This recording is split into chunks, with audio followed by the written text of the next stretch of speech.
இடிமின்னலை பற்றி நமக்கு நல்லாவே தெரியும். ஆனால் பால் லைட்டிங் ஒன்று இருக்குது. ஸோ இந்த பால் லைட்டிங்கை பற்றி நம்ம சோஷியல் மீடியாவில் லைக் நிறைய பேர் பார்த்துருக்க வாய்ப்பு இருக்குது.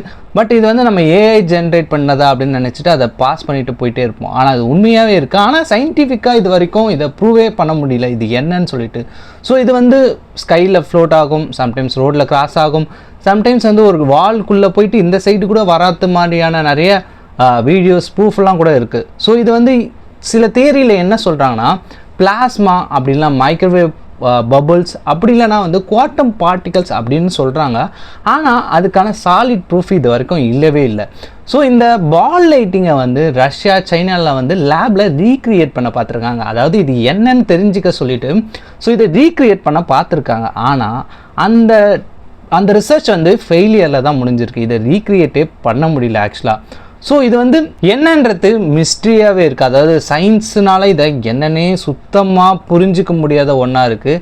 ஏன்னா இது வந்து ஒரு நேச்சரோட சூப்பர் வெப்பன் அப்படின்ற மாதிரியே சொல்கிறாங்க.